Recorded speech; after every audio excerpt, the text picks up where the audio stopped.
Hello and welcome to Nautical Institute webinar.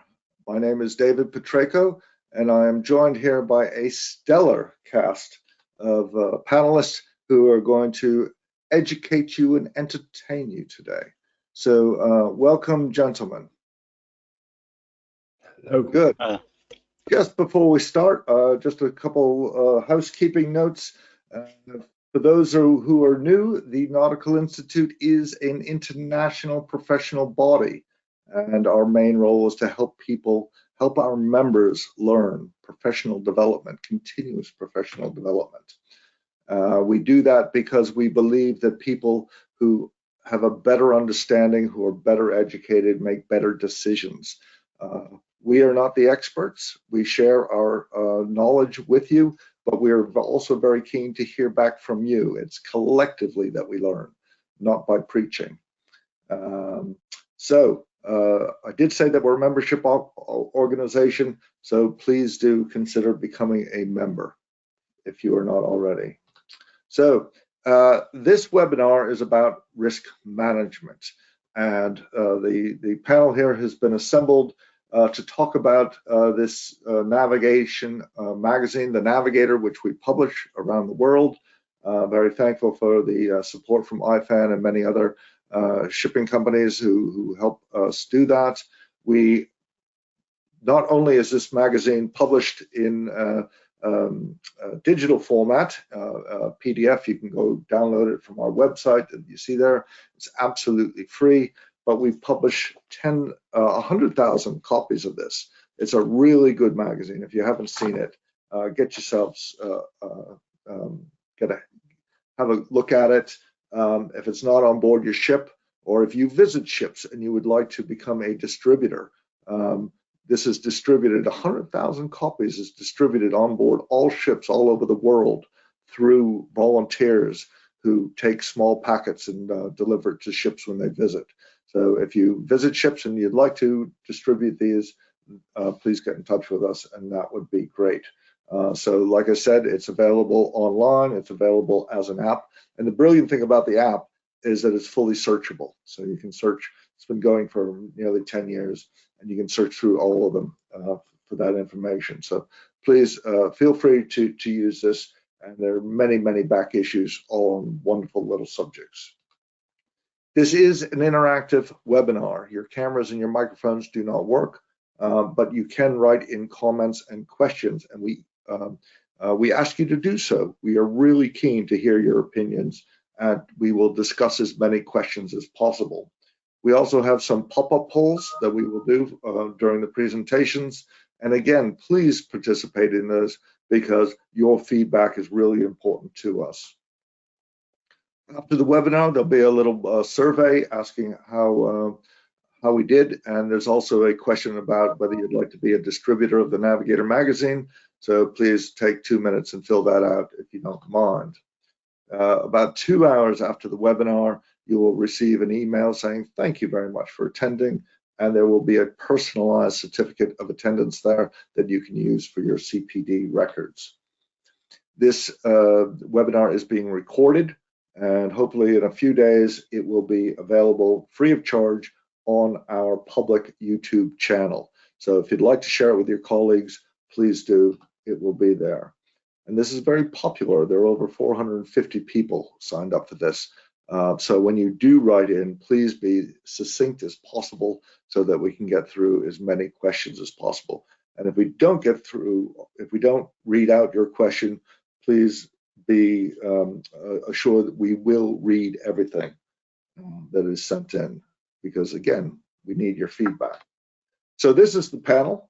We have Captain Kuba Szymanski, we have Captain Ali Al-Said, and we have Madi Al-Masa. And I will introduce them all in due time, but we will start with Captain Szymanski. So Captain Szymanski, as his title indicates, he is a master mariner. He is a fellow of the Nautical Institute. He is also a very active member of the Nautical Institute in Cuba. I thank you for that. Cuba started his career sailing on ships in chemical and gas backgrounds. He's worked a long time in ship management. He used to work in ship management itself, and now he is the Secretary General of Intermanager, which is the Association of Ship Managers. And they have a very significant percentage of the ship management community, possibly up to about 80%. He has a keen interest in all things human element, and that will surely come out in his discussions. He also lectures on risk management, change management. Somewhere along the line, I think you picked up a doctorate of something or other at some point, and he is the non-exec director of a number of really good organizations that help maritime industry and mariners. So, Kuba, over to you, sir. Thank you and welcome. And I join David asking you for huge participation. So we will start with the first poll. David, could we have a poll, please? We would like to know your opinion, therefore familiarize yourself with your keyboard. I'm not sure how I would use it. Yes, I can use it as well. That's good.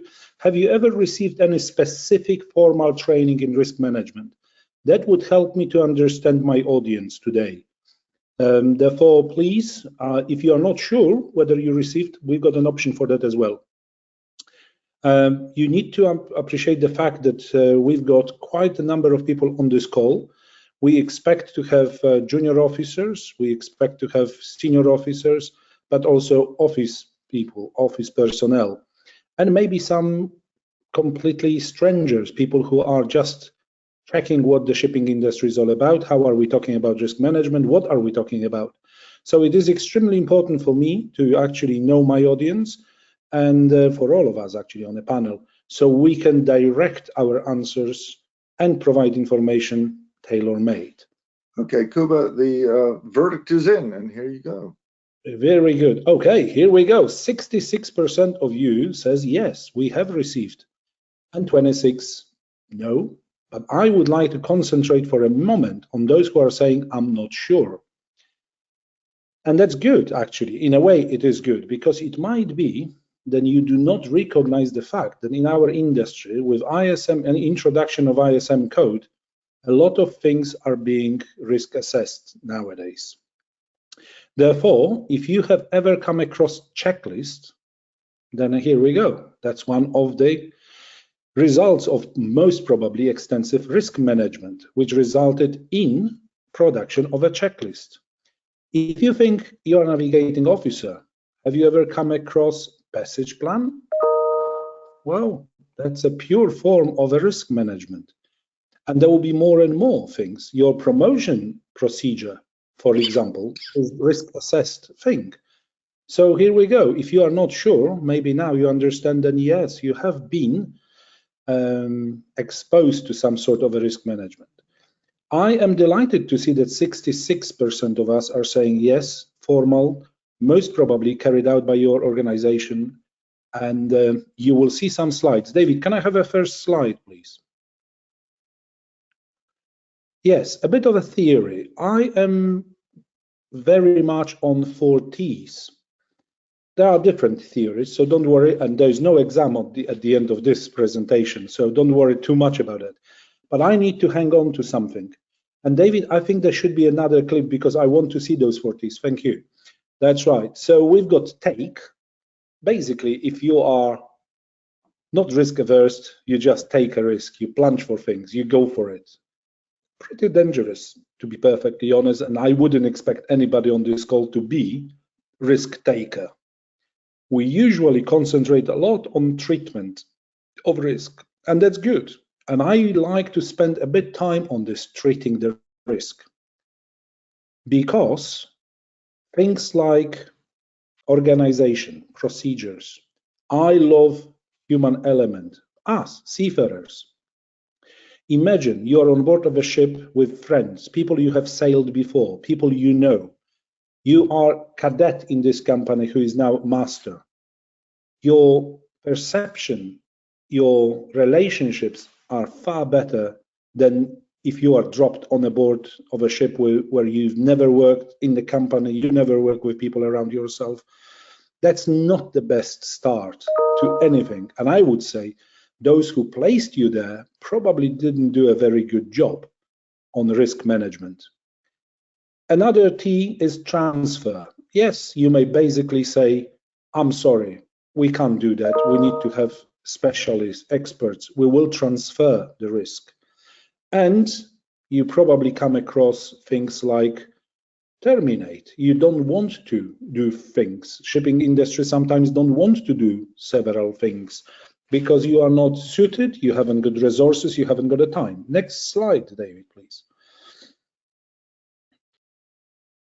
Okay, I'm pretty sure you have seen the bow diagram, and that's my presentation of that.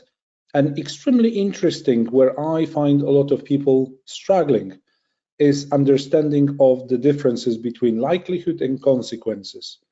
And we spend a lot of time usually making sure that accident doesn't happen. And that's good, that's brilliant. But then we forget that even the best management can fail. And it's good to be prepared. So we need to put some filters in. And those filters would be looking after the consequences. So if we look at the next slide,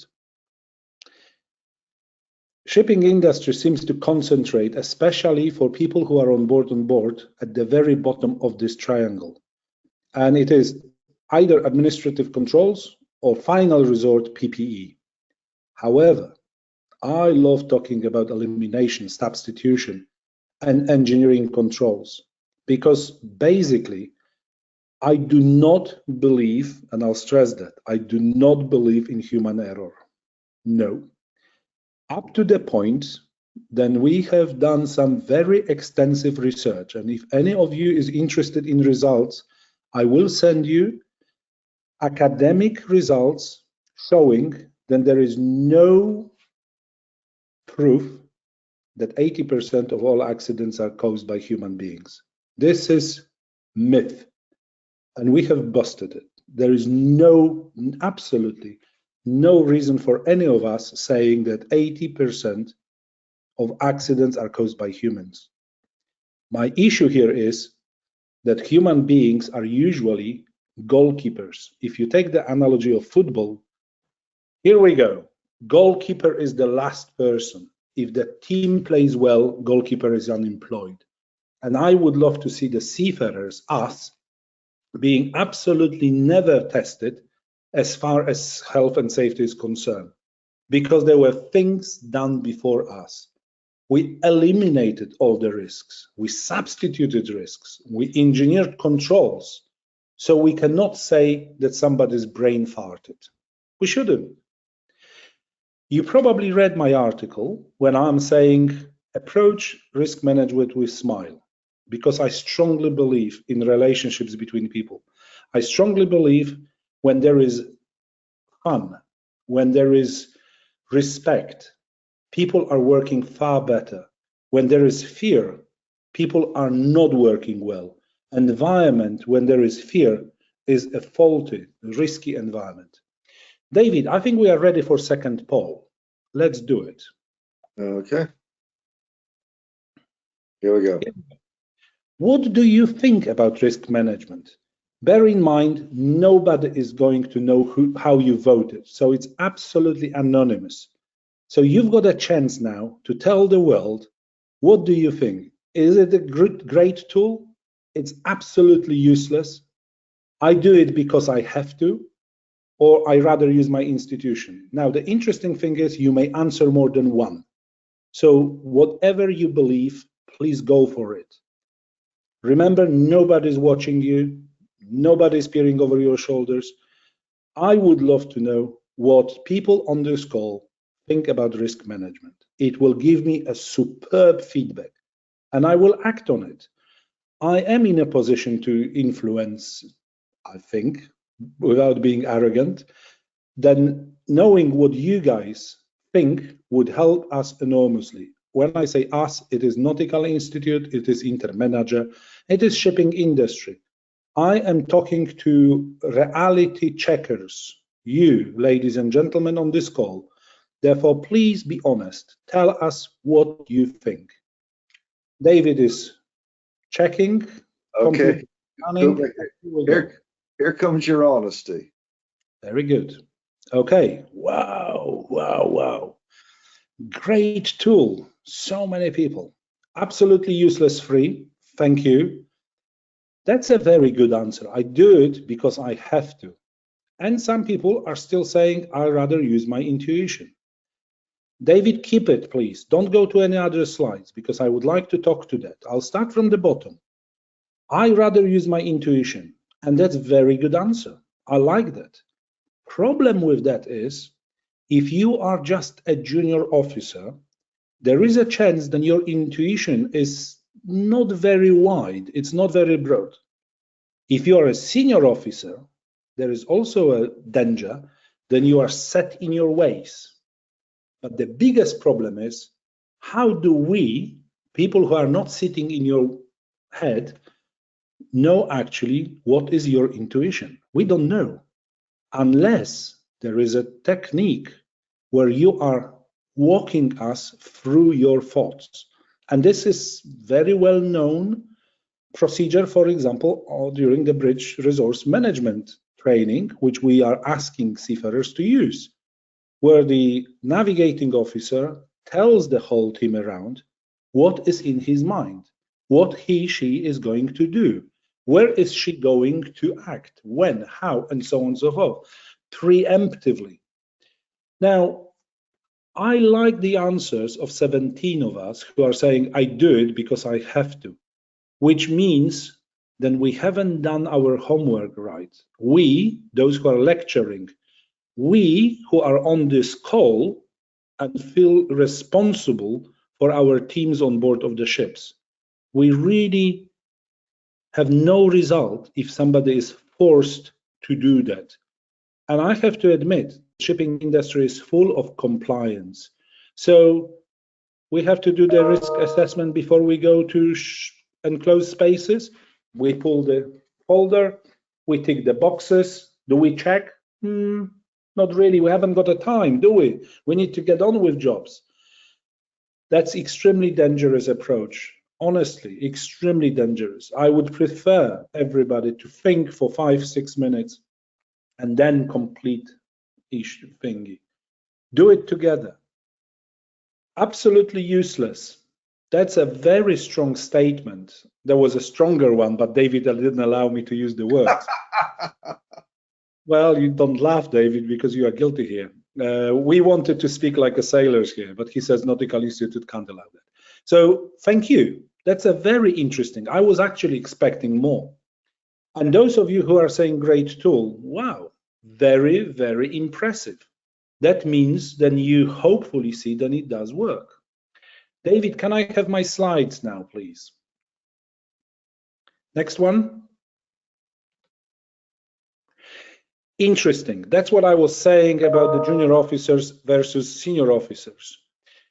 I'm pretty sure you must have seen similar or same matrix. And look at this. This is very much relying on your own experience. If you look at the increasing priority, rarely occurred in industry, happened several times per year in the industry. But you would need to know your industry. You would need to talk to other people. You would need to be on conferences. You would need to read Seaways, Navigator, accident reports, your safety bulletins. This is when you are actually expanding. You do your continuous professional development in order to become a better person. Now think about it. This all can be shortcut by using a team approach. So now you are thinking, okay, I'm a second mate, I'm on the bridge. What team are you talking about, Kuba? Well, you've got your watchkeeper. Why don't you employ your watchkeeper? Why don't you walk him, talk him through, show your appreciations to his watchkeeping skills? He can save your life. You might be busy, you might be doing something, you might drift away, you might be miles away. And here is your Filipino rating who says, second, have you seen this flashing light? What flashing light? Well, there is a North Cardinal ahead of us. I didn't expect that there. Well, neither did you. Well, here we go. We've got a situation here, and then we've got a teamwork, and we've got something working together. David, final poll. Thank you. When you do risk management, do you do it as a select one of the following: team, individually, but then share with the team? I've already preempted. I told you what I would like to know, but now you tell me how you do it. So please provide good reality check for all of us. Tell us how you do that. And the honest answer, especially from senior officers here, because I do see tendency for chief engineers and masters to do that on your own. You don't have a time to call a meeting. And that's actually false economy, ladies and gentlemen. If you do it for yourself, you do it yourself because you are the most experienced person on board, then you are cutting on a very important element. You are cutting on communication. You are not empowering people. You are not engaging people. I know this sounds like an MBA speak when this empowering blah, blah, blah comes. But no, I'm giving you tricks. If you know very well how to do the job, ask around and see whether people are on the same wavelength with you. Are they on the same page? They might not be. David, tell us. That's a good answer. But there is also a superb answer individually, but then I share with the team. I wish we had more time for me to actually evaluate this and go and explore how do you share with the team. Do you broadcast like I'm doing now? This is not a communication, ladies and gentlemen. You are listening, I'm talking. We shut you up. That's not the best idea for communication. That's why David and us panelists are really hoping that you are typing your questions as well, because this is communication. This is the share element. Not me just explaining things to you, but receiving feedback from you. David, my last slide, please. Next one. Very good. Now, I would love to remember us all. All accidents are usually, not usually, they are failed risk management. There is not a single person in our industry who wakes up in the morning and says, I'll wake up this morning and I will break something. I'll have an accident today. We will do this and that. No, we all attempt to do our jobs as safely as possible and as efficiently. However, things do get out of our control. And as a human being, we are working in an environment which is not always extremely safe. We are trying to make it safe. That's why it is superbly important for internal auditors, external auditors, to go on board of the ships or review everything in your own company, not picking up on humans, but picking up on a system, seeing why system allows doors to be wedged with the fire extinguisher. It's not a human being. Yes, in the end of the day, you may say it must have been a motorman, Peter, chief engineer, who put the fire extinguisher on the door. But why did they do that? Because it's bloody hot in engine room. Ah, okay. Where is ventilation? Oh, it doesn't work. So why do we blame humans for trying to fix the problem? I think that's all from me. I have been speaking for 10 minutes, so I have to allow others to join. David, that's all from me. Thank you. Thank you very much, Kuba. And we'll take the questions at the end, but I do want to mention that some people have been asking about the academic study disproving the 80% rule. So if during the next couple of presentations, if you want to send me a link for that, I'll try to get that in the chat before the end of the webinar. So thanks, Kuba. Right, so it is my pleasure now to introduce Captain Ali El Said, who's going to decloak himself. There he is. Ali is the one of our senior technical advisors on staff at the Nautical Institute, and he is a master mariner. He is an associate fellow of the Nautical Institute. He also started his background in oil and chemicals. He has been an instructor. The list of what he has done teaching is so long that I couldn't possibly put it here. But it does include simulation, ship-to-ship transfer, sea buoys, ship handling, etc., etc. He has a master's degree in port management and operation, and he has also dabbled in this debate on autonomous shipping, which is an interesting subject in itself that we've looked at in previous webinars. But we are so lucky to have this man on our staff working with us. So on that, Ali, I will hand over the con to you, sir, for your presentation. Okay. So thank you very much, David, for this introduction. Thanks, Captain Cooper. And hello, everyone.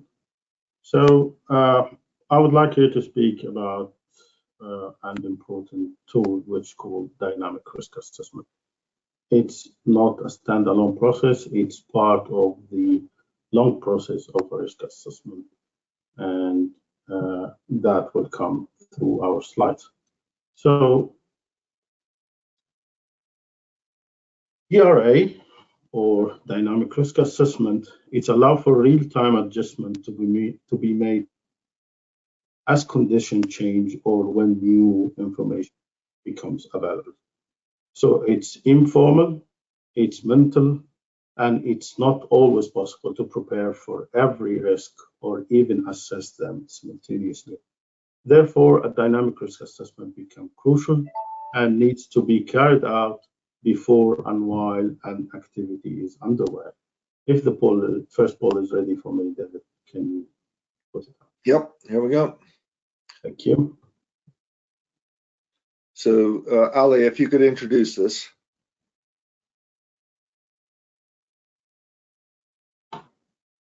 Okay, so Ali, what's behind your thinking asking for this poll? yeah, now I would like to know, some people said, okay, is dynamic risk assessment is enough, or it's part of a long process, and this is the final stage of it, and that's why I would like to know the answers. Unfortunately, I can't see it. So. Okay, we're just about to. The votes are in. Let me just show them. Can you see the responses, Ali? So we have 65% voting no. Okay. All right. 90% I don't know, and 15% yes. Okay, that's fair enough. So that's give us a clear indication that risk assessment, yes, it's a different approach. It does not need a written form to start with, but we need the risk assessment. We need a traditional risk assessment to be done before the dynamic risk assessment, especially for a critical based operation. So DRA, it's a different approach to the formal risk assessment. In practice, the risk in the workplace should be assessed before work begins on any task for which no valid risk assessment exists. And here I would like, because there are a lot of theories, a lot of different way of thinking about that, but I'm a bit reluctant to the Code of Safe Working Practices for merchant seafarers, which mention how to do or the type of risk assessment, and they divided them to stages. So DRA is to ensure that workers or other involved in the task are aware of the risk involved and are taking appropriate steps to control those risks as the situation is developed. This involves a continuous cycle of hazard identification, risk assessment, and control measure. And allow me, David, and all of you, I'll just share an experience which I had before when I was on board an oil product tanker. We was discharging our cargo in a terminal which is located in a very muddy river. After finish discharging, of course, we took all the ballast in our ballast tank, and we noticed that the razor valve is heavily leaking. Well, ballast valve is heavily leaking. So the decision after leaving the terminal, coming out from the river, we decided just to go and try to fix this before the next port, because we still have another job. So we done all the process, we got all the permits, we make the ventilation, continuous testing of the atmosphere, and we made the job ready, and we had our risk assessment in place and toolbox. One of the items of the risk assessment or the risk was slippery surface. It might be less experience, but for myself, I was the chief mate at this time. I didn't notice that it would be really slippery because of mud. We used to do that when the ship is loaded, so the mud is already dry and it's break like crisps and fall down. But with this occasion, maybe it's less experience, maybe it's less awareness. The rails, ladders, steps, everything was just covered by mud, and it was thick mud, and it was really slippery, which made the operation very dangerous. And that's what we need the risk assessment or the dynamic risk assessment. So when we moved in, me and the bosun at the beginning, after the first level, we noticed, no, this is very slippery and it's very dangerous. So what we have to do is we stopped, we looked around, and we start thinking who might be affected, how they are going to be affected. Do we have a solution for this? And then we decide to come up, contact the master, replan our previous plan, and said, okay, we will not proceed to that unless we start washing the handrails and everything, and make the surface not slippery. So we made the plan, we made the company aware, and we start washing. It was quite easy to remove the mud at this time, and we start washing the rails and the operation done clearly. And this is where we need the risk assessment, the dynamic risk assessment. At the very end final stage, it's something mental where you can design. So DRA does not replace the need of traditional risk assessment. It complements traditional risk assessment by providing a means to monitor and adapt to changing conditions in real time. Both types of assessment are necessary to effectively manage risk and ensure the safety of workers. So let me recommend, especially for our seafarers, our fellows, please, there is an available, very interesting and very good publication, which is Code of Safe Working Practices for Merchant Seafarers. It's available on your ships, I believe. It's part of most of our company's SMS, and it's available online. In Chapter 1, it's about managing occupational health and safety. And in that publication, they had a very good categorization to risk management. They start with stage 1, which is the early stage, or the stage when they start building and doing design and everything. So that's the very early stage, which is called generic stage. Then they have the operation-based stage, then the toolkit or toolkit talk stage, and finally, as they prefer to call it, personal assessment of risk, or the DRA, or the dynamic risk assessment. However, we noted that we doesn't need a written form before the risk assessment, but we need to be careful. Sorry. In all cases, on the completion of the task, it's important to make a record or feedback of any lesson learned and make improvements. for the next time, including where appropriate. So let's go back to the case of the ballast tank, which was full of mud. That's something we might make it as a memo and put it in the ship's risk assessment. So who's coming next?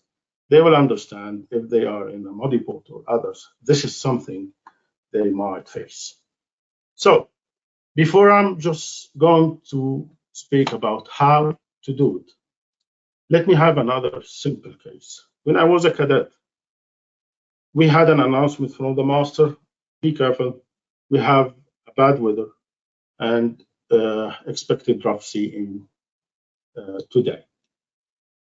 I was a cadet, first week, I was shadowing the bosun. We went to all stores, make sure everything is secured, paint drum, everything, and everything was done properly, except one thing.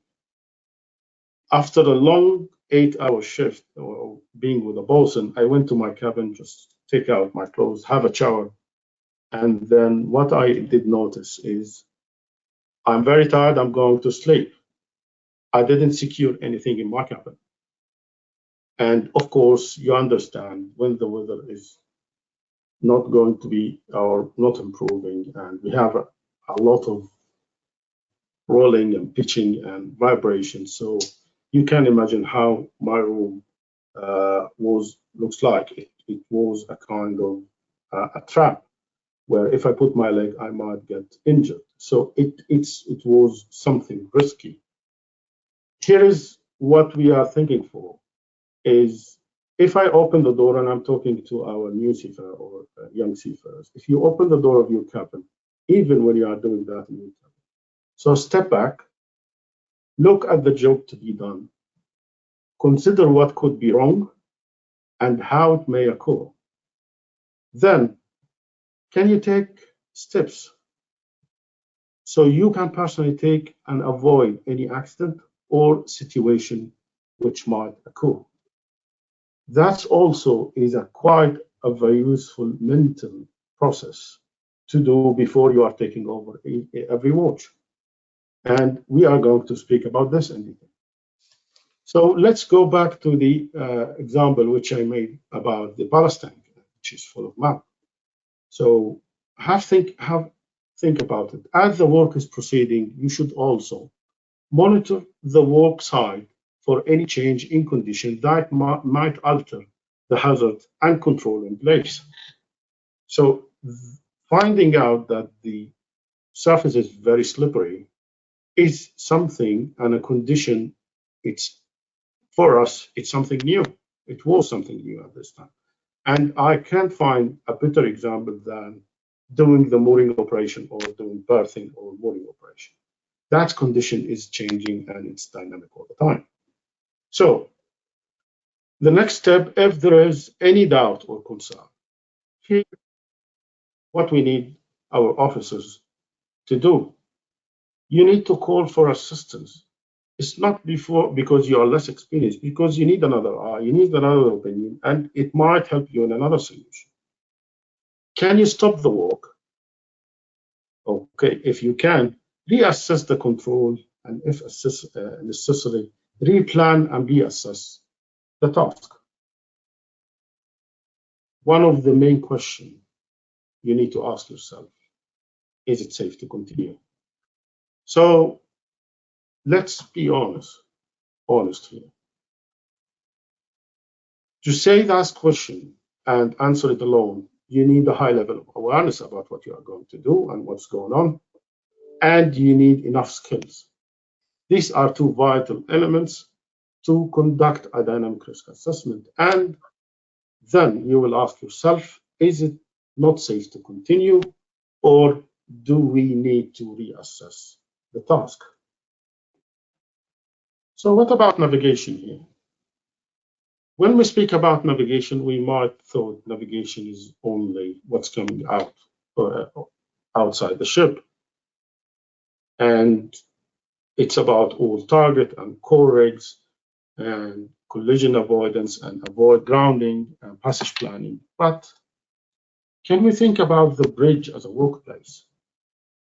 It's a location where you spend most of your time as a navigator on board the ship. Why we are not thinking about our safety in that bridge? So can we do that at the beginning of each watch? And it's not only when there is an information that there is bad weather. It's about your life for not less than 8 hours every day for a long period and for months. So dynamic risk assessment here is a mental informal method that simply help out officer of the watch and the master to stay vigilant. It's supporting achieving a bigger goal for safety, for navigation safety, which is maintaining the situational awareness. Part of it is your workplace. So if the sun is too bright, you need shades. If it's too hot, you need an air condition. If it's too cold, you need heating. You need a proper shoes, by the way. You need an anti-slip service. It would help you. You need to make sure if you are going to face bad weather that everything is secured and in place. You need a fresh air for sometimes, and you need to speak with your team, as the Captain Cooper just mentioned. So that encourages the officer of Johor to continually assess and reassess the situation in relation to the bridge operation and voyage planning, help providing information in advance, help to identify potential and existing problems during the voyage. It improves perceptions or mental picture of reality, applying a systematic method to solve problem. And this is what we would like to stress on. We are humans. Our decision is not the same according to how we feel. We have this mental systematic approach which help in maintaining safety awareness in circumstances such as fatigue or tiredness, which significantly affect human concentration, decrease alertness, and mental processing speed. So we need something to just help us at this time to have better decisions. Again, when people performing a task repeatedly, it's like a ferry boat who is visiting the same port 4 times a day. They are more likely to miss important details or fail to notice changes in their surrounding. This can be especially problematic in safety-critical environments, where even small oversights can have serious consequences. And DRA, along with an adequate training, would be effective method to mitigate these risks. And again, these are the references. Thank you very much for just helping. I'm ready for any question. Thank you. Thank you very much, Ali. Yeah. Thanks, Ali. That was fantastic and really interesting stuff, and I'm sure we'll have more to discuss in the Q&A. Just before I introduce the next panelist, can I just say that Cuba has supplied that link. It has gone out to everybody in the chat or in the question area. So if you click on your question, you should be able to see the link. And of course, we will post that link on the video recording afterwards. So thanks very much for that, Cuba. So it is my great pleasure now to introduce Mr. Mahdi Al-Masawi from MINAS, the Middle East Navigation Aids Services. Mahdi, we're thrilled to have you here because we talk a lot about the decisions that have to be made by the people on board the ship. However, there is so much that has been done and it is being done from the shore, from organizations like yourself, to try to reduce the risks for the mariners, to help them make better decisions. And that is absolutely a critical component to this risk management mix to keep all ships safe. So we're absolutely thrilled that you're here to talk to us about it. Mahdi joined MINAS in 2001 as an operations engineer. He also worked for 2 years with IALA, which is the International Association for Lighthouse Associations. They do all the buoys, beacons, et cetera, lighthouse, including some of the satellite systems, the DGPS, et cetera, et cetera. They oversee the standards for that. So that must have been great work, Matty. And as the general manager now, he's in charge of all of that service and also very keen on stakeholder involvement, not just holding his finger up in the air to guess where buoys and beacons go, but to use a methodical tools to identify where the risks are and talking to the communities to make sure that those solutions are the best possible. So, Matty, I'm going to give you the con. Thank you, David. Yep, all okay. Yeah. Yep. Yeah. Thank you, David, for the note. I would like to talk today about MENOS services, as it's all related and relevant to marine risk mitigation, where Captain Ali and Kuba were talking about the mariner side, where I'm going to talk now about the other part of the other side, which is the shore side and the marine side for H2 navigation. MENOS, as Middle East Navigation Aid Services, is operational branch for International Organization. It is a branch of International Foundation for H2 navigation based in London. MENOS was based in Kingdom of Bahrain in 1950, but the original establishment goes back to 1911, where MENOS was called another name on that time, was responsible for providing and designing the waterways and ATONs for the entire Gulf. So I'm going to talk about the services right now. We are either members or affiliate with those entities that you see in the first slide. Yeah, we have 5 main services, which is ATON services since 1911. Then in 1971, we were responsible for NAVTEX service and notice to mariner, and in 1997, we have provided DGPS service for the Gulf. And all of these services were funded throughout the payment of navigators.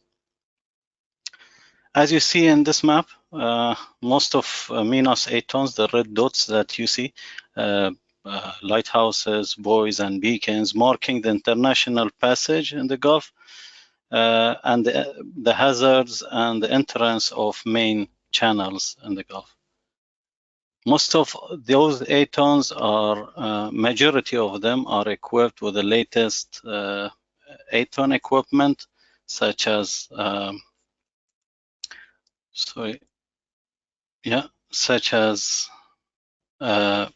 AIS, radars, and also the lighting system, the LED light connected with the remote monitoring GPS remote monitoring system to monitor the health, the status of the ATON. DGPS service, we have 4 sites covering, overlapping each other for redundancy. It is a free-to-air service. All mariners can benefit from. Simply, you can buy a DGPS device instead of GPS and get the benefit of that service, which will give you an accuracy for less than a meter. Each site covers 250 nautical miles. As you see, it is covering Kuwait up to the north till Gulf of Oman.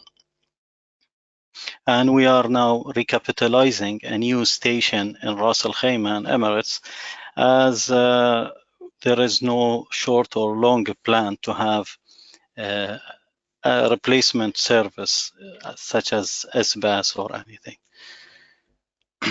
The third service is the MSI.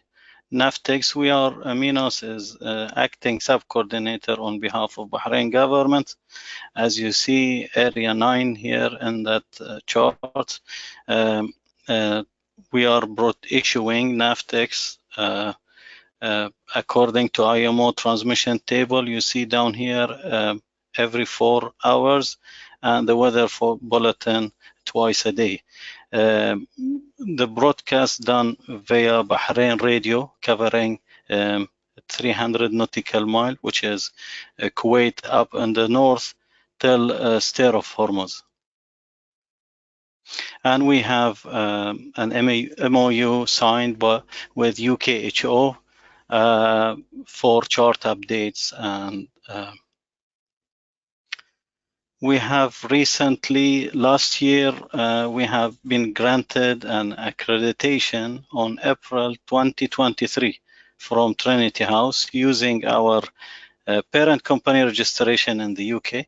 So both Trinity House and Ayala did an audit for us, and we to deliver H2 navigation courses, we are intending to deliver level 3, which is 8-ton foundation for all mariners, to introduce them with all 8-ton equipments and uses. And later this year, we will be delivering level 2, which is designed for 8-ton engineers and technicians on how to maintain the H2 navigation. And we have future plans to deliver Ayala level 1, which is for managers, then planning for risk assessment and VATS courses as well. This is a picture of the training that will be delivered for the technicians and engineers, and will be delivered for government and semi-government entities in the beginning. We will come to the final, fifth and last service, which is risk assessment. 8-ton risk assessment, Minos risk assessment. We were the first entity that we combined two Ayala risk certified risk assessment tools, which is SERA and IRAP. We have divided the Gulf into 8 zones, and we review them quarterly to see if there is any changes needed or any changes happened on the routes. So what is our risk assessment process is that we have several steps that we follow in all risk assessment we do, either for a new area or an existing area or an existing port.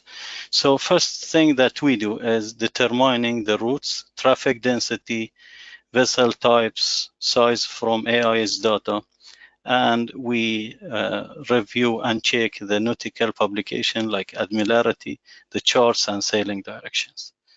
Then we conduct a visual inspection and condition survey for the 8-tons.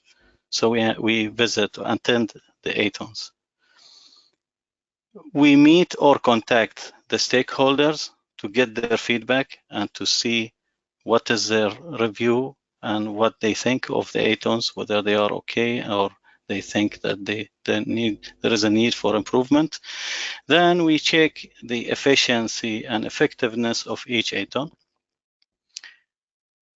Then we can check and measure using the tools the probability of risk for each zone. Then we set out the best navigation routes for smoothness of the vessel movements. For example, if there is an alternative routes or any other routes that would be better, so we can, as a result of this risk assessment, we can advise either the authority or we can change it if it's our 8-tons. And I will be showing in the coming slides an example for that. We optimize the quantity of the 8-ton required for the area. We're using Ayala categorization, 8-ton categorization system, which is Cat 1 vital, Cat 2 important, and Cat 3 necessary. Then at the end, we will produce the final reports. This is the elements, as you see, these are the elements that we use for the risk assessment: nautical charts, SERA and IRAP, the Ayala risk assessment tools, Admiralty sailing direction, Ayala nav guide, and MBS. This will be the layout of the final result for the risk assessment. There will be a report and also tables for the figures for the vessel types and shapes and probability of collision, elision, and so on. This is an example for one of the waterways in north of the Gulf. We have 3 Cat 1 ATONs in here approaching Kuwait ports. This is one of the ATONs that we have. As you see, the black spot is the Raycon Morse code. This is a separation scheme, and this blue color is the range of the light. And these are 2 other ATONs that we own there. So we do that risk assessment and we share it with the authorities to show them the effectiveness of the ATONs that we have, and if there is anything that improvements that they think it should be done to those waterways. We did several ATON survey projects for authorities in the Gulf. We've done one for State of Oman, for the Ministry of Transportation there back in 2003, 2004, and we have covered nearly 3,100 kilometers of coastline, and we established ATON departments as well and trained engineers as well. We did another project in Abu Dhabi for Abu Dhabi Ports Company in 2010, covering 700 kilometers of coastline. And now we are doing an ATON survey project for Bahrain. As you see on the chart on the right side, we have divided the Bahrain into 8 zones, 9 zones actually. There is a zone at the top here. So among these zones, we divide them to sub-zones as well. So it depends on how complicated the area is. So as you see, we have divided this area as there is a lot of shallow areas. This is the process actually of the survey. So we start first of all determining the routes from the AIS to see where the vessels are going and the routes they are taking. Then we do an assessment for the ATONs and routes, the existing ATONs and routes. We prepare a data sheet for all ATONs, and we put our recommendation and ATONs that required whether to be removed or changing the type, or as you see in the next picture, we have did some modification on 9 ATONs in this route. And the final result for the vessel movement will be like this, as you see those arrows. And we also did, this is an example for another risk assessment done for an oil and gas platform structure. Actually, we found out there is no vessel movement on the west part of that structure. So we placed the lantern on the east part of it, and we saw that after implementing the risk assessment, that the sector needed is 296 degrees for the light, and the range should be 5 nautical miles, the light range. The last thing, what we do also, we use risk assessment for investigation as well. As you see in this video, this is one of the tugboats that hit a buoy here, and they denied that they have hit the buoy. So we provided the authority with this video to show that the buoy been hit by this tug. And as you see, changed the bearing, came back to see what happened to the buoy. So I come to the end of my presentation.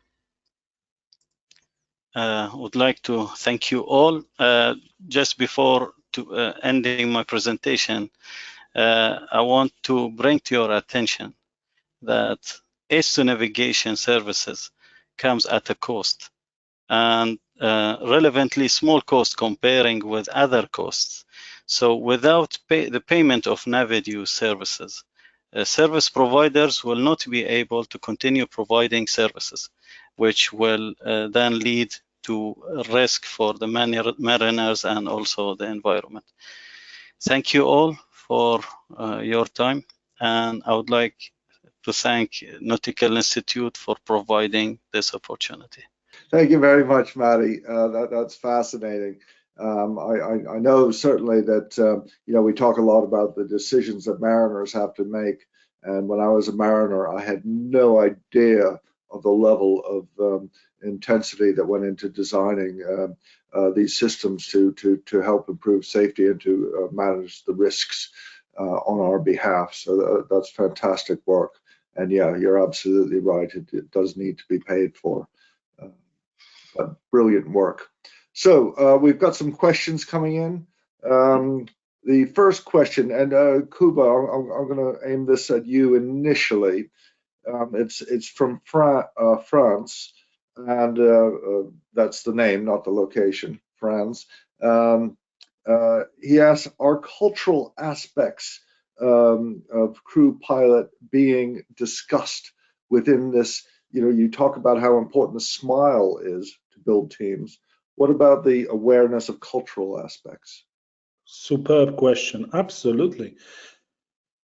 Simple answer, very, very important. And I found that shipping industry is actually very good in comparison to any other industries, because we do work together.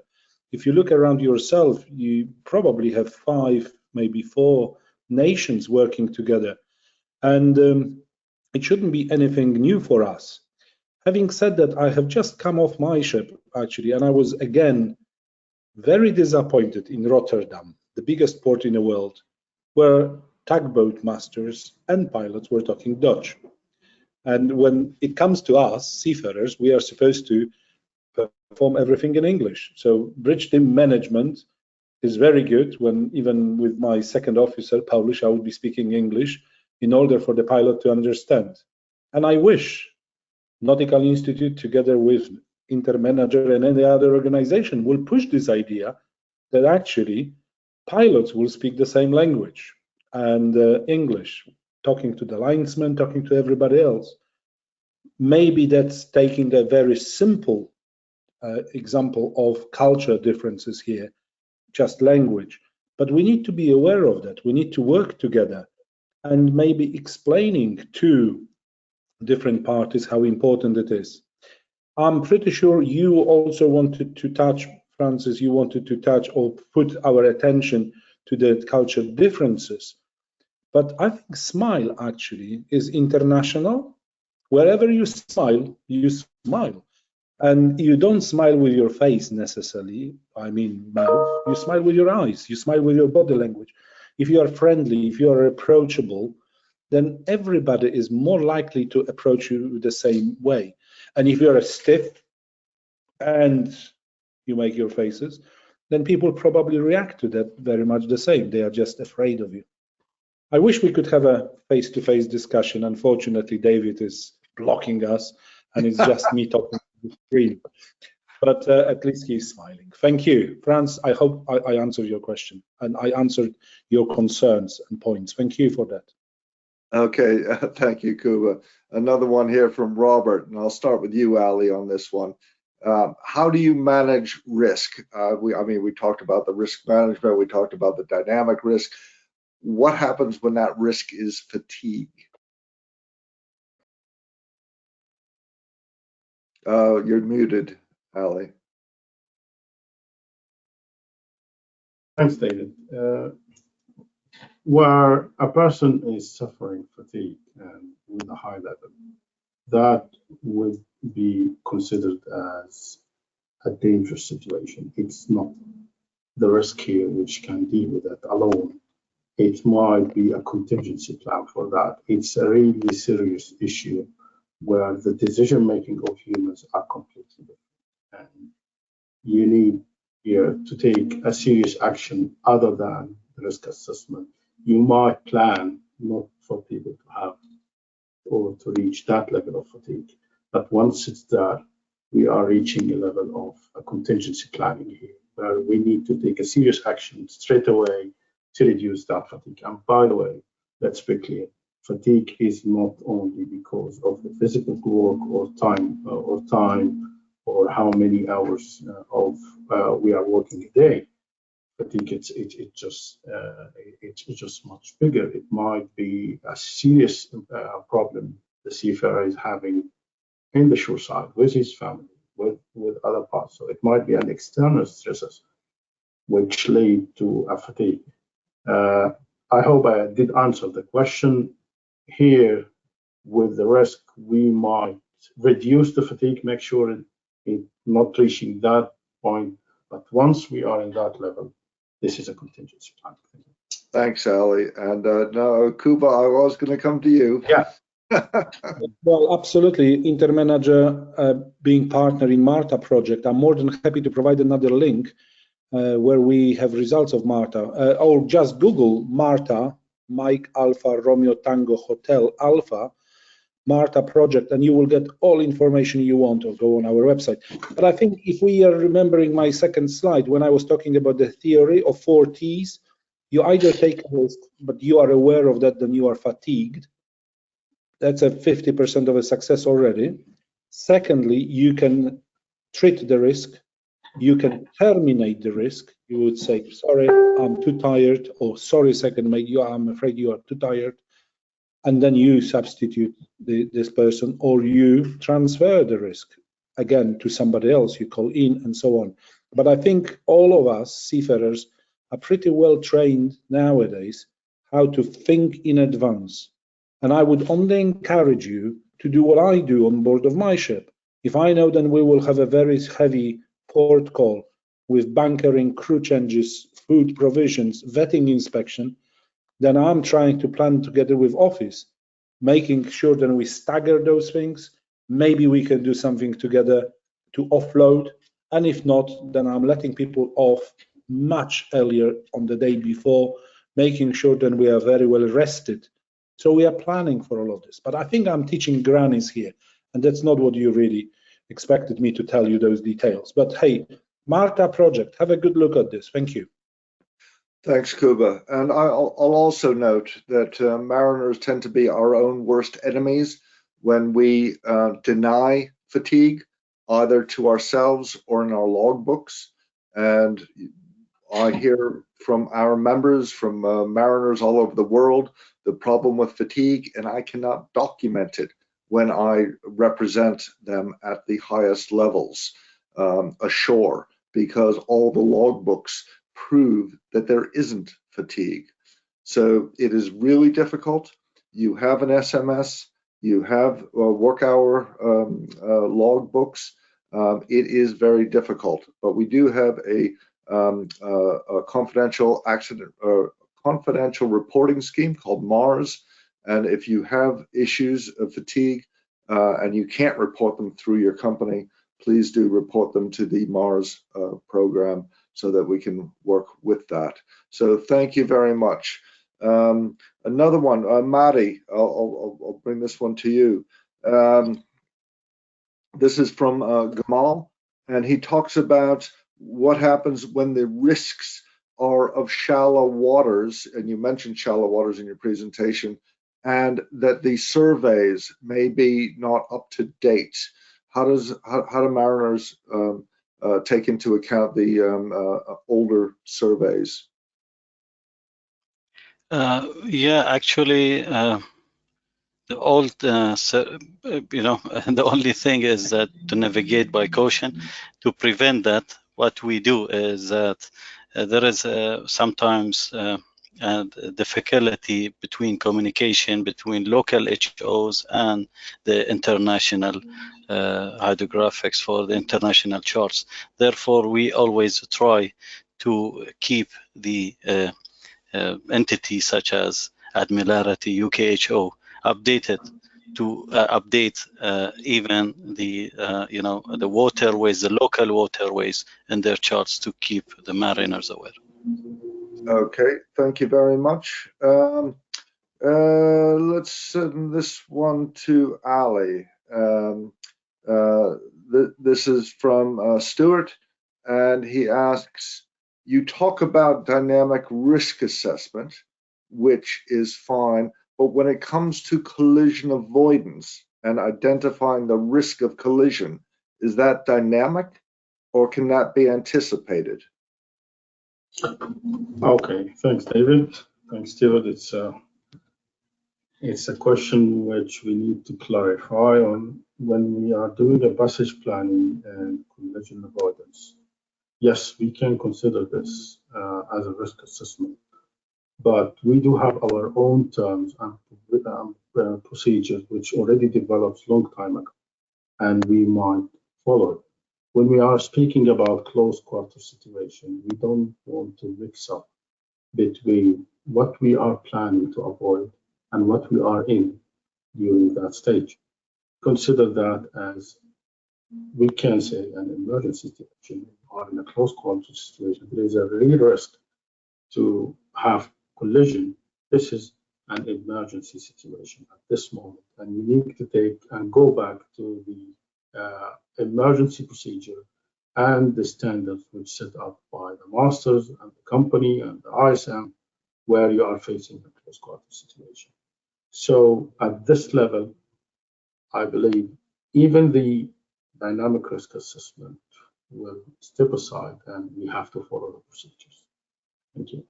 Okay, thanks, Ali. Kuba, can risk of collision be anticipated? Well, I suppose so. I'm thinking then whenever I'm at sea, I'm anticipating those things. Obviously, any traffic around us may develop into the risk of collision. So my quick answer would be yes, but I think there is a second bottom out of it. You know, there is something else this person is trying to ask, and I can't find it. So I'm not sure I'm actually answering this question correctly. David, would that answer to you if you were a person asking this? Am I covering it? I think what I get from this question is that I think that while you're doing passage planning, you can anticipate certain hot spots. And if you know that there's going to be a hot spot in advance, that's when the master might want to be coming to the bridge, or that might be where you bring on another lookout. So I think that there are certain places where you can anticipate a higher degree of risk of collision. So I tell you what, looking at the graph I was showing, I'm trying to engineer. So I was recently passing through Dover Strait, and I came to the bridge and we were briefing people and said, oh, we are going to do that. And there was a junior officer and I asked him a question. When we are overtaking ships in Dover Strait, which side would you like to overtake? Would you be leaving the ships to your starboard or to your port side? And the answer was to starboard. And I said, okay, fine, but why? Well, why not? I said, no, that's fine. There's a good answer. And then we started discussing that, and I said, but there will be ships coming out of Dunkirk and Calais. We were going northeast, by the way. And I said, if you're leaving smaller, slower ships to your starboard, and then you've got ships coming like ferry boats and having right of way, then we can't do much because we've got a ship overtaken on our starboard side. So why not to pass all slower traffic to our port side? And then we've got a freedom of movement.